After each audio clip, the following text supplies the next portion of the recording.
नमस्ते सबैजनालाई। आज चाहिँ म जाँदैछु म्युजियमको नाम त के पो थियो मैले बिर्सेँ है एकछिन ल। त्यो म्युजियम चाहिँ यहाँ बेनामिनामा पर्छ होइन। अनि त्यो म्युजियमको नाम मैले ठ्याक्कै बिर्सेँ कि समथिङ जस्तै आनान रोड्स के छ, म अहिले तपाईँहरूलाई त्यहीँ गएर भन्छु है त। आज चाहिँ म दिया दिदी अनि त्यसपछि म र दिया दिदी मात्रै जाँदैछु बेनामिना चाहिँ। म चाहिँ त्यहाँ आज छिटो गएर आउँदैछु। अनि मैले चाहिँ आज यो लगाएको छु कि प्रिन्सेस ड्रेस जस्तो। त्यहाँको सेरोफेरो पनि त्यस्तो छ नि त, फोटो र भिडियो लिनुको लागि। See you there. म चाहिँ आइपुगिसकेको छु है हाम्रो ट्रेन स्टेसनमा। मलाई चाहिँ दिदीले वेट गरिरहनु भएको छ। अलिकति मलाई 1 मिनट चाहिँ ढिलो भयो। म दिदीलाई भेट्छु है त। अघि कि त्यो गाडीमा आउँदाखेरि होइन दुईवटा यहीँको लोकल मान्छे रहेछ कि, तिनीहरू चाहिँ अब यस्तो हाम्रो कपडा मन पराउँदैन नि त लगाएको, मन नपरायो हामीलाई बाल होइन। तर पनि तिनीहरूलाई अप्ठ्यारो लाग्यो होला। तर तिनीहरूको लुक्सले चाहिँ मलाई अप्ठ्यारो पाऱ्यो कि। अनि फेरि यही स्टेसनमा झर्नु पर्ने रहेछ त्यो र म पनि होइन। गरेर बुढाबुढी कुरा गर्दो रहेछ भने कस्तो रिस उठ्ने। उनीहरूको आफ्नो पर्सनल कुराले त अरूलाई असर गर्नु भएन नि होइन। बेहोरा सकेको अनि पर्दैन मलाई धर्म कर्ममा लागेको मान्छेहरू। कस्तो भने धर्म कर्ममा पनि त्यो हुन्छ नि ताइन तुइको के त्यस्तो लागेको हुन्छ नि, तिनीहरूसँग चाहिँ मलाई मन नै पर्दैन भनेको। एनिवेज मैले दिदीलाई भेटिसकेँ। दिदी र म यहाँ छु। यो चाहिँ मेरो उयसको लागि के अरे युट्युबको लागि। अब हामी प्लेटफर्म नम्बर 1मा जाउँ ल। बेनामिना कति ट्रेन नम्बर त हेरेको छैन, 1मै जानुपर्छ, यताबाट जानुपर्छ। त्यो दाइ चाहिँ को हो? पहिला हाम्रोतिरै थियो, ऊ चाहिँ घरमा काम गर्ने दाइ रहेछ। अनि हामीले एउटा साथी चिन्जान गरेर त्यो दाइले चाहिँ हामीलाई खसीको मासुहरू कुखुराको मासु ल्याइदिनु हुँदैन पहिला। अहिले त्यो पुरी गरेर यता तपाईँ सर्नु भएन। ए होममेसको हो? ठ्याक्कै भेटिरहेको अहिले मासु जाम्ला दे पुरै बनाइदिनुहोस्।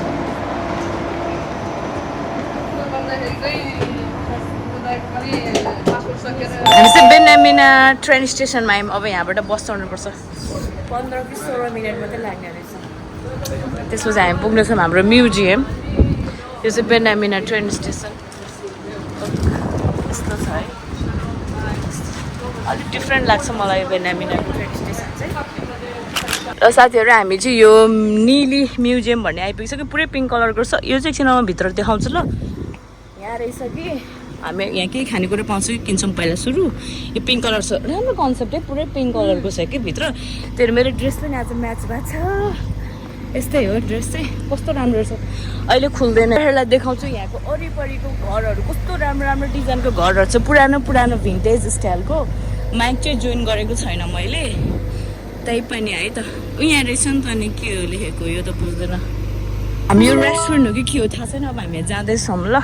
यतातिर कस्तो राम्रो ठाउँ रहेछ भने पोखरा जस्तै कि। उता के छ हो थाहा छैन। अलि अगाडि पनि राम्रो छ जस्तो छ। कफीहरू त होला नि यहाँ। यस्तो रहेछ यहाँ है। रेस्टुरेन्ट पनि रहेछ है। रेस्टुरेन्ट हो कि के हो। कोल्ड ड्रिङ्क्स त छ अरे, कहाँ छ दि? म कत्रो पङ्खा हेर्नु न यहाँ। मलाई ठिक्क भइदिरहेको। के गर्छौँ, हामीलाई कोल्ड ड्रिङ्क्स मात्रै चाहिएको हो खासमा।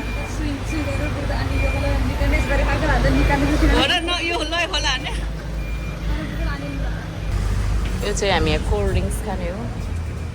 10 बजी मात्रै खुल्छ क्या, त्यही भएर हामी चाहिँ साथीहरू अब कोल्ड ड्रिङ्क्स खान लाग्यो होइन। खानेकुरा चाहिँ दिदीले बोकेरै ल्याउनु भएछ कि। दिदी चाहिँ वासरुम जानुभएको छ, म चाहिँ यहाँ छु। कस्तो राम्रो ठाउँ कि यो, हुन्छ नि जस्तो पोखरा जस्तो कि रुखहरू। अनि यहाँ चाहिँ स्पेसली वाइनहरू पाउने रहेछ नि त। अनि यस्तो यहाँ चाहिँ पुरै यस्तो दामी छ डेकोरेसन पनि। हामी घुम्न जाने ठाउँ चाहिँ ऊ त्यहाँ पर हो।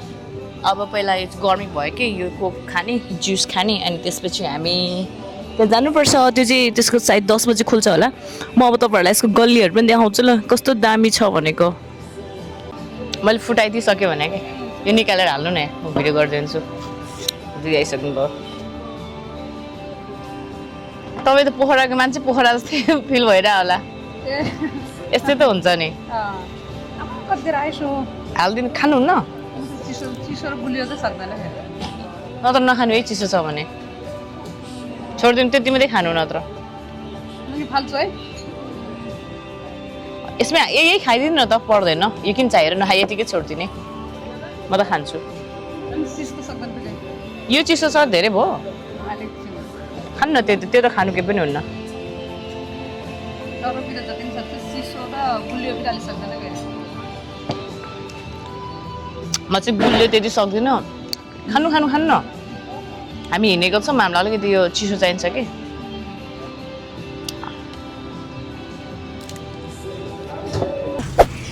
ल अब हामी चाहिँ हाम्रो मेन डेस्टिनेसनमा आइसकेको छौँ वेल टिकट काट्ने ठाउँ चाहिँ कता हो यहाँ हो कि कता हो त्यो चाहिँ पुरै पिङ्क कलरको छ होइन यो तपाईँले देख्न सक्नुहुन्छ म अहिले अझै नजिकबाट देखाइदिन्छु इन्ट्रान्स वे कता हो कि यता हो कि AARON आरोन्सन्स हाउस निली म्युजियम अहिले म्युजियम भएछ सो त्यो मान्छे को थियो भनेर चाहिँ यसको बारेमा हिस्ट्री पनि हेर्नुपर्छ होइन अहिले म एकछिनमा हेर्नेछु कस्तो दामी छ कि ओभरै राम्रो छ है यो पिङ्क कलरको रहेको छ सो मैले भनेको घर चाहिँ ऊ त्यो रहेछ हो सी वा मलाई त्यो कुरो खिच्नु मन लागिसक्यो फोटो कति राम्रो छ यति अनि यो ठाउँ यति राम्रो रहेछ मलाई इजरायलहरूमध्येमा होइन हेर्नु न यहाँ चाहिँ रोड छ हो यता यता चाहिँ घर छ दिदी हेर्नु त कस्तो दामी स्ट्रिट है अनि यहाँ यस्तो छ साइडमा कफी युनिक रहेछ क्या यो ठाउँ चाहिँ सबै एन्ट्रान्स वे कता छ खोजौँ है त अङ्गुर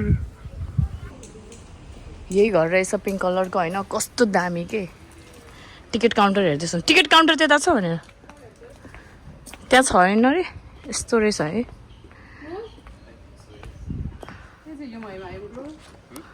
I am close.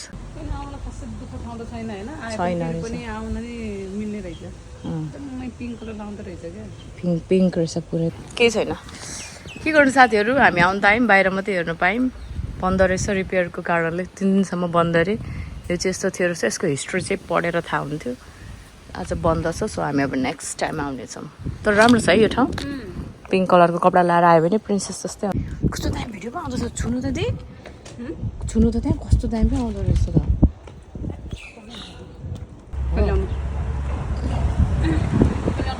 भयो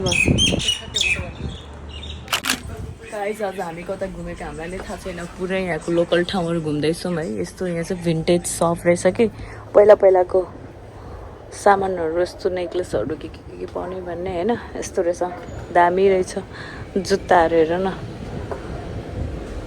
जुत्ता यस्तो रहेछ यो ठाउँ चाहिँ हामीलाई पोखरा जस्तै लाग्यो है बिचमा यस्तो रोड छेउछेउमा यस्तो खालको पसलहरू अनि यस्तो रहेछ होइन सिधा गयो भने त कहाँ पुग्दो रहेछ है गाइज म त घर आइपुगिसकेँ है तपाईँहरूलाई त्यो म्युजियमको भित्री भाग पनि देखाउँछु भनेको देखाउन पाइनँ कन्स्ट्रक्सनको काम भइरहेको रहेछ कि अनि त्यो 3 दिन बन्द अरे हामीले हेर्नु पाएनौँ सायद म अर्कोचोटि गयो भने चाहिँ तपाईँहरूलाई म सबै देखाउँछु त्यसको भित्री भागहरू डाइनिङ हल टनेल लाइब्रेरी सबै कुरा thank you so much for watching my video by